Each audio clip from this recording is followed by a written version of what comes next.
24 फरवरी 2022 को अचानक दुनिया भर के मीडिया संस्थानों की न्यूज रूम में हड़बड़ी मच गई।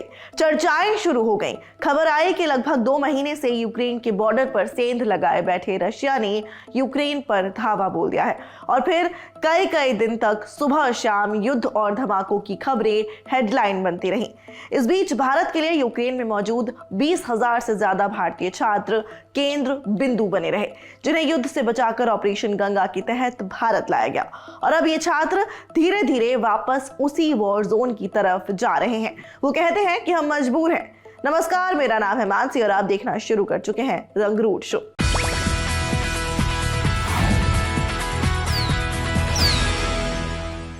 युद्ध क्षेत्र से बचकर ये छात्र भारत तो पहुंच गए, पर यहां इन्हें अपने फ्यूचर की चिंता सताने लगी। सरकार ने अपनी सीमाएं बता दी और एनएमसी ने नियम कायदे गिना दिए।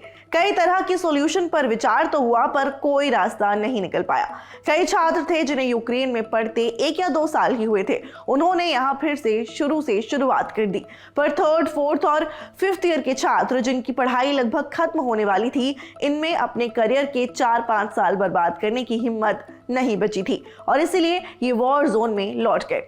मैं विनित्सिया नेशनल मेडिकल यूनिवर्सिटी में पढ़ता हूँ, 5th ईयर का स्टूडेंट हूँ और मैं 28 सितंबर को वापस यूक्रेन आया रिटर्न। हम लोगों ने 8 महीने से वेट किया इंडिया में, हर तरह से अपने तरह से ट्राई किया, प्रोटेस्ट किया, सुप्रीम कोर्ट में प्ली लगाया, केस लड़ा, पर हर बार डेट पर डेट और मिलता गया। और जज का एक ऐसा इरिस्पॉन्सिबल बयान कि यूक्रेन के लोग तो रह रहे हैं ना यूक्रेन में, आप लोग भी जा सकते हो। तो हम लोगों ने ठग हार के लगा कि अब कुछ नहीं होगा और ऊपर से 5th और 6th ईयर के स्टूडेंट को ट्रांसफर वैलिड नहीं है, हमारे पास ऑप्शन कम थे, तो हम लोगों ने सोचा यूक्रेन चल लेते हैं। और यहाँ आने के बाद एडवाइजरी जारी कर दे, बार 2 बार एडवाइजरी आ चुका है कि आप लोग निकल जाइए।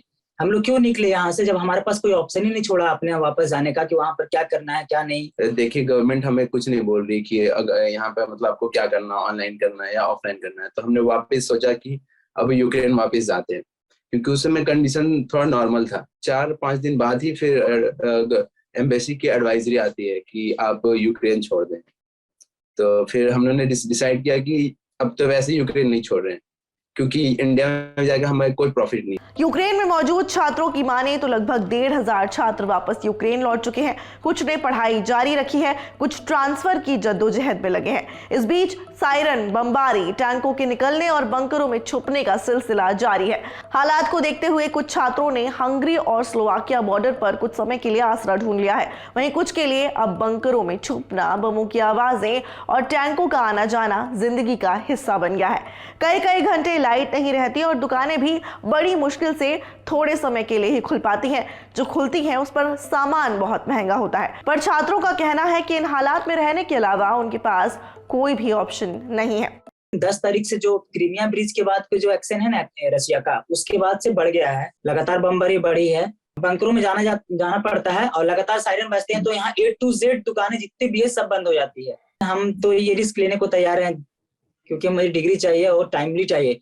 ये एनएमसी एक बार बोलते हैं कि आपके पास 10 साल है, आप 10 साल में डिग्री ले 10 साल तक आप डिग्री ले सकते हो। क्या हम 10 साल ही करते रहें? घर वाले बोलते हैं कि तुमको छुपा रहे हो, क्यों गए थे, क्यों आ जाओ, अभी बोल रहे आ जाओ। तो मैंने बोला कि मैंने कुछ सोच समझ के आया था, मैं आके क्या करूंगा जब ट्रांसफर वैलिड ही नहीं है, ऊपर से एनएमसी ने बोला ऑनलाइन भी नहीं करना है, तो मैं क्या करूंगी क्या मैं। यूक्रेन में हालात गंभीर बने हुए हैं। पिछले 10 दिन में 2 बार सरकार छात्रों के लिए जल्द से जल्द यूक्रेन छोड़ने की एडवाइजरी जारी कर चुकी है। भारतीय विदेश मंत्रालय ने छात्रों को जल्द से जल्द यूक्रेन छोड़ने की सलाह दी है, पर छात्रों का कहना है कि वो तब तक भारत नहीं लौट सकते जब तक उन्हें ये तसल्ली ना हो कि सरकार उनके भविष्य खराब नहीं होने देगी। ये सरकार की एडवाइजरी तो आ रही है, 2 या 3 बार आ चुकी है, लेकिन हम लोग क्या करें?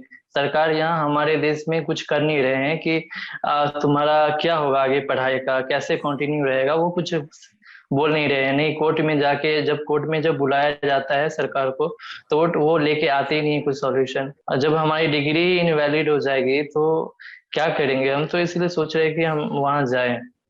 तो हम लोग यही चाहते हैं कि ऑनलाइन वैलिड कर दे without any terms and condition और हमें क्लिनिकल प्रैक्टिस इंडिया में कराया जाए। एज नाउ एज जब तक हमें गवर्नमेंट तरफ से फुल कंफर्मेशन ऐसा कुछ नहीं मिलता कि हमें रिलीफ मिलेगा, हम लोग नहीं आ रहे हैं, चाहे कितने भी एडवाइजरी जारी कर लेगा गवर्नमेंट। छात्रों की माने तो फिलहाल भारत में उन्हें एडमिशन नहीं दिया जा रहा है और पोलैंड, रशिया जैसे देशों में एडमिशन तो ऑफर किए जा रहे हैं, पर वहां की फीस यूक्रेन के मुकाबले बहुत ज्यादा है, जिसे अफोर्ड करना हर छात्र के बस की बात नहीं है। वहीं कुछ छात्र ट्रांसफर के लिए अपने कॉलेज से ट्रांसफर पेपर लेने यूक्रेन पहुंचे हैं, जिन्हें पहले एडमिशन कॉन्ट्रैक्टर से उलझना पड़ा और फिर कॉलेज प्रशासन को जान देने की धमकी तक देनी पड़ी। अभी हमारा यहाँ आए हुए कम से कम 21 दिन हो गया है और परसों जाकर के हमें अपना ट्रांसक्रिप्ट मिला है। बहुत पैर हाथ मार करके हमने यूनिवर्सिटी से गिड़गिड़ाया, सुसाइड नोट भी लिख दिया एट लास्ट यूनिवर्सिटी को कि अगर हमें ट्रांसक्रिप्ट नहीं दोगे तो हम यही सुसाइड कर लेंगे, या तो हमें ट्रांसक्रिप्ट दो, नहीं तो हम यूनिवर्सिटी से जाएंगे नहीं। फिर उन्होंने एट लास्ट 21-22 दिन के बाद हमें ट्रांसक्रिप्ट दिया। अभी भी हम ज़पोरिज़िया में, क्योंकि हमारा इमिग्रेशन अभी कैंसिल नहीं हुआ, तो हम अभी भी फंसे हुए हैं। और एक बोला था यूनिवर्सिटी ने कि अगर आप पावर ऑफ अटर्नी लेके आते हैं तो हमको ट्रांसक्रिप्ट देंगे उस जिसका भी आप पावर ऑफ अटर्नी लेके आते हैं, लेकिन इसमें कॉन्ट्रैक्टर रोल ये प्ले कर रहा है कि वो हमें वो प्रोवाइड कर नहीं रहा है, जिसके कारण हम अभी भी यहाँ पे हैं ज़पोरिज़िया में। आज 25th डे है और आज भी हम लोग यहीं पे रुके हुए हैं। तो हम लोग तो यही चाहते हैं कि जल्दी जल्दी यहाँ से निकले, क्योंकि ज़पोरिज़िया अब सेफ उतना ज्यादा है नहीं, क्योंकि यहाँ हर रोज बॉम्ब गिरता है। कल रात को भी यहाँ पे अटैक हुए हैं। अब छात्रों का सरकार से कहना है कि वापस यूक्रेन लौटने में उनका काफी पैसा वेस्ट हो चुका है, इसीलिए अब वो अपनी पढ़ाई पूरी किए बिना कहीं नहीं जाएंगे।